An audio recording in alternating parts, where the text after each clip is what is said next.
Hi Ropers, back with the video of the yarn rope, and I'm going to be sewing it into a little bowl to show you how easy kind of it is. You make your disc as you usually do, start in the center, go round and round. You make your disc and you make it to whatever size you would like. This is at 4 inches right now. I'm going to make it a tad bigger, and then we're going to make the bowl.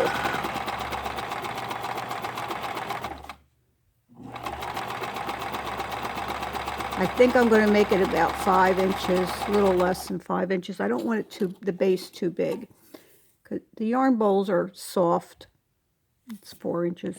The yarn bowls are soft, and I think they're better in a smaller size so that they hold their shape.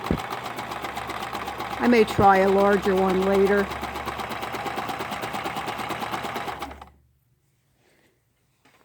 Okay, so now I'm going to put the disc up to the nose of my machine and continue sewing in the zigzag.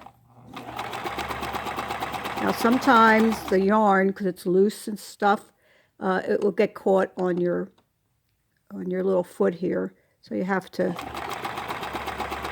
pay attention to that. But as you can see, it's sewing the same as a rope bowl, regular rope bowl. It's harder to see the seams because of the unevenness of everything, of all the yarns.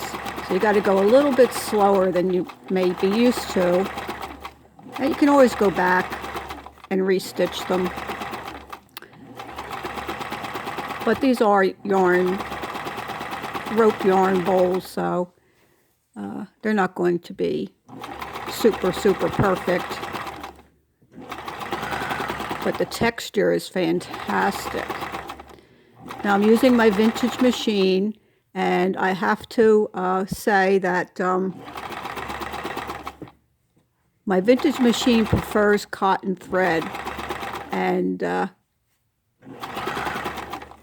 I've tried my other fancier threads on it, and it gets fussy sometimes. So I try to use cotton thread with this. In fact, I'm using the vintage cotton thread. It really likes that. Remember back in the day when Woolworths used to sell them 5 for $1? Pretty crappy thread. But boy, it seems to, I have a lot of it because I get it from yard sales and box lots and auctions, all kind. I just have a bunch of it. So I'm using it up on these. And as long as when you pull it, it doesn't snap, it seems to be just fine. I know some people say, don't use it, but the price of thread these days, in fact, I think the thread costs more than the rope. So you see how I'm doing. Oh, I missed a little there. I can't walk and chew gum at the same time, so talking and sewing is kind of like that. Bear with me here. So just put it back, twist it.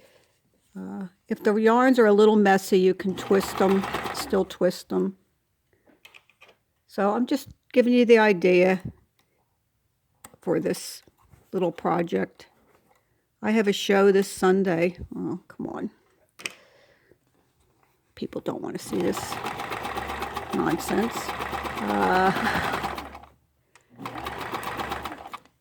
Okay, let's see if I can get that thread now.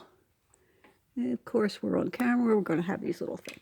Okay, talking to myself. Sorry. I have a show this Sunday, so I would like to get a couple of these made. Never took them to a show. I only just started making them this week. So we'll see what kind of reaction they get. Like I said, this is not for everybody, but I like it a lot.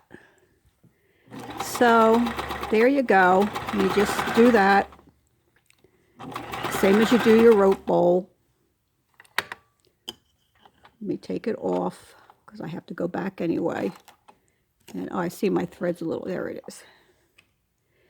So, there. I have to go back. Whoop, sorry. Camera got a little wonky there for a sec.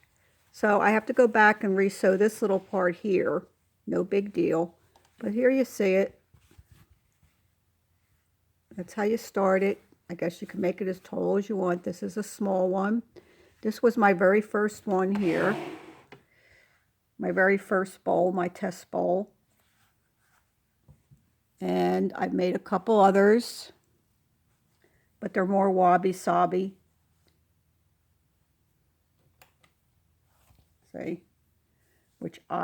These are my favorites. But I'm a hippie, or a boho as they call it now. Here's another one. It's got pretty straight sides on this one. So that's the alarm to pick up my granddaughter from school. So I will end the video now, and I hope you like it. You got to give me thumbs up if you like it. So I'll continue to make some, and I would appreciate that very much. And thank you. Have a good day.